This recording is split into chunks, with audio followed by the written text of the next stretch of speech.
Hello, সবাই কেমন আছেন? আমি doctor Himel Ghosh, moderator FCPS single best question. আমি আসলে আপনাদের সাথে কিছু এফসিপিএস এর ইম্পর্টেন্ট টপিকস রিলেটেড কথা শেয়ার করব। আপনাদের তো সামনেই জানুয়ারি 2021 সেশনে এফসিপিএস পার্ট 1 পরীক্ষা।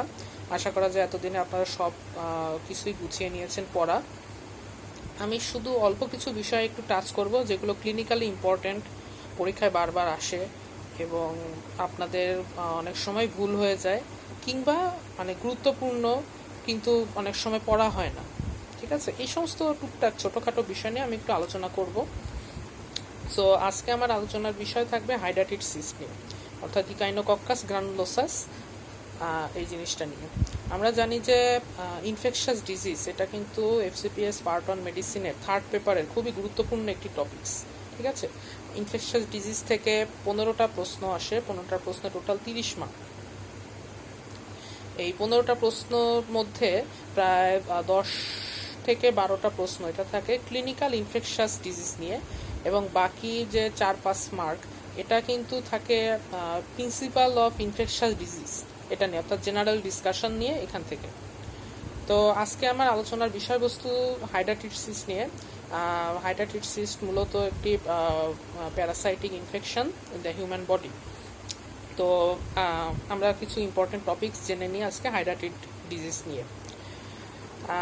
হাইড্রাটিড যে সিস্ট বা হাইড্রাটিড সিস্ট হয় যে ডিজিজে, সেটা হচ্ছে হাইড্রাটিড ডিজিজ। হাইড্রাটিড ডিজিজ হয় কোন অর্গানিজম দিয়ে? ইকাইনোকক্কাস গ্রানুলোসাস। ঠিক আছে, ইকাইনোকক্কাস গ্রানুলোসাসের ডেফিনিটিভ হোস্ট হচ্ছে ডগ। ঠিক আছে, ডগ হচ্ছে ডেফিনিটিভ হোস্ট, কারণ ওখানে ওদের সেক্সুয়াল সাইকেলটা সম্পূর্ণ হয় এবং ওরা ডেভেলপ করে।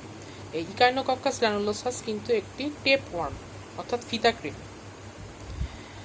আর এদের লার্ভাল স্টেজটা একটা হাইড্রাটিড সিস্ট গঠন করে থাকে, যেটা মানে মানুষ হচ্ছে অ্যাক্সিডেন্টাল হোস্ট। সহজ কথায় ইকাইনোকক্কাস গ্রানুলোসাসের অ্যাক্সিডেন্টাল হোস্ট হচ্ছে হিউম্যান।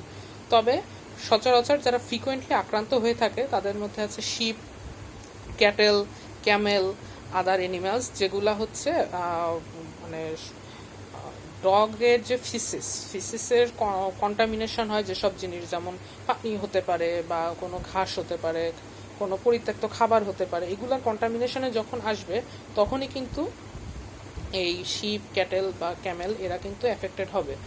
আর অ্যাক্সিডেন্টালি কিন্তু হিউম্যান এফেক্টেড হতে পারে, যদি খুবই রেয়ার এটা অবশ্যই, কিন্তু তাও কিন্তু পাওয়া যায়, কেস পাওয়া যায়।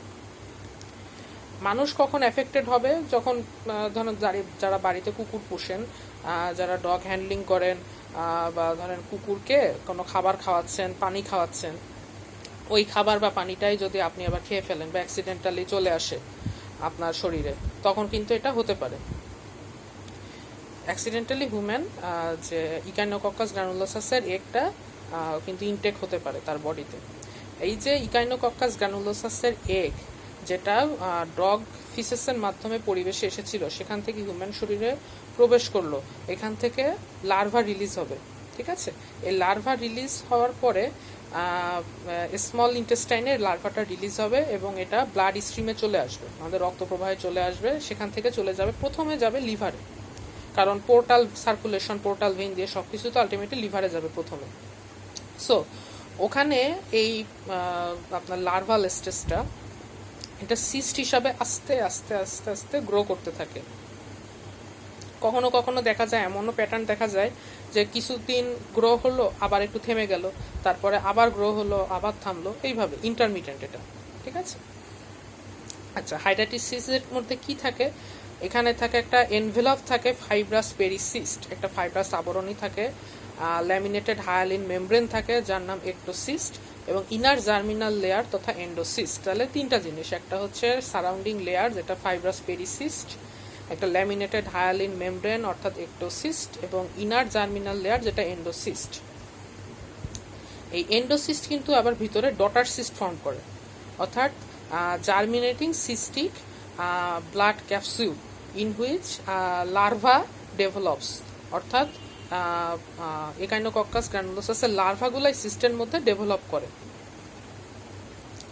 এই লার্ভার নাম কি, এই লার্ভার নামটা ইম্পর্টেন্ট। এই লার্ভার নাম হচ্ছে প্রোটোস্কোলিস। ওকে, সময়ের সাথে সাথে দেখা যায় এইসব সিস্টগুলা ক্যালসিফিকেশন হচ্ছে, নন ভায়াবল হচ্ছে, ঠিক আছে। এরকম মানে ডিজিজের প্যাথোজেনেসিসের পর্যায়ে অনেক সিস্টই কিন্তু দেখা যায় এরকম ক্যালসিফিকেশন হয়ে নন ভায়াবল হয়ে যাচ্ছে। এই ডিজিজটা কোথায় কোথায় বেশি কমন এটা আপনাদের লাগবে না, এটা হচ্ছে যা যদি জানার জন্য পড়তে পারেন। এটা মিডল ইস্টে বেশি হয়ে থাকে, এছাড়া আফ্রিকার উত্তর অংশে, পূর্ব অংশে বেশি হয়ে থাকে। আর ফোকাস অফ ইনফেকশন, এটা ইকাইনোকক্কাস। ফোকাস অফ ইনফেকশন আপনাদের জানেন, এটা অবশ্যই ডগ ফিসেস থেকে আসে। আর আমরা যেটা বললাম যে ইকাইনোকক্কাস গ্রানুলোসাস, এটা হাইড্রাটিস সিস্ট করে, ঠিক আছে। আরেকটা ইকাইনোকক্কাসের আরেকটা স্পিসিস আছে, ইকাইনোকক্কাস মাল্টিলোকুলারিস। এটার সাইকেলটা কন্টিনিউ করে ফক্স এবং ভোলসের মাঝে, ঠিক আছে। তবে অক্সিডেন্টালি এটাও হিউম্যানে আসতে পারে। এটাও সিমিলার ডিজিজ করে, হাইড্রাটিড ডিজিজ করে, কিন্তু এটা মোর সিভিয়ার ইনফেকশন করে। হাইড্রাটিড সিস্ট যেটা হয় ইকাইনোকক্কাস গ্রানুলোসাস দিয়ে, তার চেয়ে আরও বেশি সিভিয়ার ইনফেকশন হয় ইকাইনোকক্কাস মাল্টিলোকুলারিস দিয়ে, এবং এরা তৈরি করে অ্যালভিওলার হাইড্রাটিড ডিজিজ। অর্থাৎ হাইড্রাটিড ডিজিজ এটা মোস্ট কমনলি হয় কিন্তু লিভারে, যেটার জন্য দায়ী ইকাইনোকক্কাস গ্রানুলোসাস। কিন্তু ইকাইনোকক্কাস মাল্টিলোকুলারিস দিয়ে যে হাইড্রাটিড ডিজিজ হয় সেটা কিন্তু মোস্ট কমন সাইট হচ্ছে লাংস, এটা কিন্তু মাথায় রাখতে হবে। এবং এটা থেকে পরবর্তীতে লিভারে ইনভেশন হয়, এবং সেটা জাস্ট একদম ম্যালিগন্যান্সি, যেমন লিভারে মেটাস্টাসিস হয় যেরকম, একদম সেইভাবে খুবই অ্যাগ্রেসিভ মেটাস্টাসিস হয়। এই জন্য ইকাইনোকক্কাস গ্রানুলোসাস হচ্ছে ইকাইনোকক্কাস মাল্টিলোকুলারিস বেশি খারাপ। ক্লিনিক্যাল হিসাবে সাধারণত দেখা যায় যে চাইল্ডহুডে, বাচ্চা বয়সে এটা অ্যাকোয়ার হয়ে থাকে, মানে ইকাইনোকক্কাস গ্রানুলোসাসের যে ওভা বা এগ, এটা মানুষের শরীরে প্রবেশ করে এবং বাচ্চাকালেই, এবং এখান থেকে পরবর্তীতে লার্ভা রিলিজ হয়।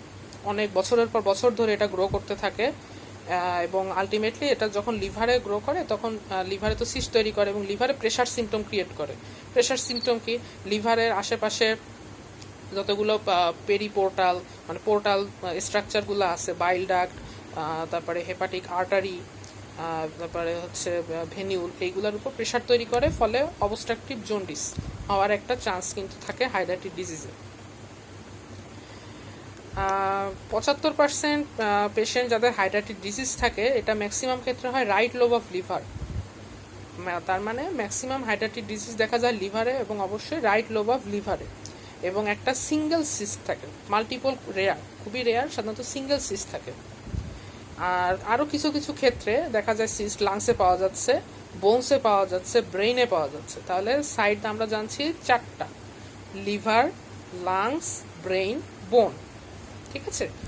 হাইড্রাটিড ডিজিজ ডিউ টু ইকাইনোকক্কাস গ্রানুলোসাস 4টা সাইট: লিভার প্রথম, সেকেন্ড লাংস, থার্ড ব্রেইন, এবং ফোর্থ হচ্ছে বোন। আর ইকাইনোকক্কাস মাল্টিলোকুলারিসে প্রধান সাইট হচ্ছে লাংস, যেখানে অ্যালভিওলার হাইড্রাটিড ডিজিজ করে। ইনভেস্টিগেশন আমরা কিভাবে জানবো, এটা হচ্ছে clinical diagnosis, radiological, ultrasound findings দেখে আমরা বুঝতে পারি। পেশেন্টের হিস্ট্রি নিতে হবে, যে পেশেন্টের ক্লোজ কন্ট্যাক্ট উইথ ডগ এরকম কোনো হিস্ট্রি আছে কিনা। আর সাধারণত কমপ্লিমেন্ট ফিক্সেশন টেস্ট বা এলাইজা করে এটা হচ্ছে ডায়াগনোসিসটা কনফার্ম করা হয়। হাইড্রাটিড ডিজিজ এটা আসলে এক্সিশন, সরস্বতে সার্জারি এক্সিশন করে ফেলতে হবে। তবে অবশ্যই সতর্ক থাকতে হবে যাতে সার্জারি করার সময় কখনো স্পিলেজ না হয়, কারণ এটা কিন্তু হাইলি অ্যানাফাইলেকটিক। যে হাইড্রাটিড সিস্টের মধ্যে যে লিকুইডটা থাকে কিন্তু হাইলি অ্যানাফাইলেকটিক। এটা অপারেশনের সময় ম্যানিপুলেট হয়ে যদি এটা ছড়ায় যায়, ইন্টারঅ্যাবডোমিনালি ছড়ায় যায়, তাহলে কিন্তু প্রফিউজ অ্যানাফাইলেকটিক রিয়াকশন হয়ে পড়ে। সো এটা যাতে অ্যাভয়েড করার জন্য একটা কাজ করা যায়, এটাকে আমরা স্টেরিলাইজ করে নিতে পারি। হাইড্রাটিড সিস্টটাকে 0.5% সিলভার নাইট্রেট অথবা 2.7% সোডিয়াম ক্লোরাইড, এই দ্রবণ দিয়ে আমরা ওইখানে ইন্ট্রাসিস্ট আমরা যদি ইনজেকশন দিয়ে নিই, তাহলে কিন্তু ওখানে যে লিকুইডগুলো থাকে ওগুলার অ্যানাফাইলেকটিক রিয়াকশন করতে পারে না। আর মেডিকেল ম্যানেজমেন্টের মধ্যে অ্যালবেন্ডাজল 400 মিলিগ্রাম করে টুয়াইস ডেইলি 3 মাস, এটা কিন্তু অনেক লং টাইম দিতে হবে। সাধারণত দেখা যায় যে আমরা হুকওয়ার্মের ক্ষেত্রে আমরা কি দিই, একটা সিঙ্গেল ডোজ আমরা অ্যান্টিহেলমিনথিক ডোজ দিয়ে থাকি, কিন্তু হাইড্রেটিক ডিজিজের ক্ষেত্রে 3 মান্থস আমাদের অ্যালবেন্ডাজল নিতে হবে। আর অ্যালবেন্ডাজলের সাথে অনেক সময় আমরা পার থেরাপি ইউজ করি, pair therapy, percutaneous puncture, aspiration and injection of scolicidal agent and reaspiration, PAIR, pair. পিতে পারকিউটেনিয়াস পাংচার, এতে অ্যাসপিরেশন, আইতে injection of scolicidal agent and আরতে রিঅ্যাসপিরেশন। এটা আপনাদের মাথায় রাখতে হবে।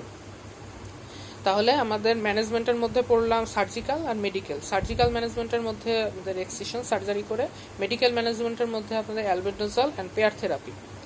পেয়ার থেরাপির সাথে আমরা প্রাজিকুয়ান্টেল দিতে পারি, এটা 14 দিন দিতে হয়। অ্যালবেন্ডাজল যেমন 3 মাস অনেক দিন ধরে দিতে হয়, প্রাজিকুয়ান্টেল কিন্তু 14 দিনের বেশি দেওয়ার দরকার হয় না। 14 দিনে এটা যে প্রোটোস্কোলিক্স থাকে সিস্টেমের মধ্যে এগুলোকে ধ্বংস করে ফেলে। আর প্রিভেনশন আসলে ডিফিকাল্ট, কারণ এক হিসাবে সহজ, এক হিসাবে ডিফিকাল্ট। আপনি কুকুরের সংস্পর্শে থাকলেন না, সো আপনার এটা হওয়ার চান্স কম। কিন্তু যারা বাসায় কুকুর পালেন তাদের ক্ষেত্রে একটু রিস্কি হয়ে যায়। পার্সোনাল হাইজিনটা মেনটেন করতে হবে। তারপরে ডগস যে ফিসেসগুলা এগুলাকে সঠিকভাবে ডিপোজিট করতে হবে। তারপরে আবার দেখা যায় যে অনেক সময় শিপ বা ক্যাটেল এখান থেকেও মানুষের শরীরে চলে আসতে পারে ওদের মিট ইনজেকশনের ফলে মিট হাইজিনটা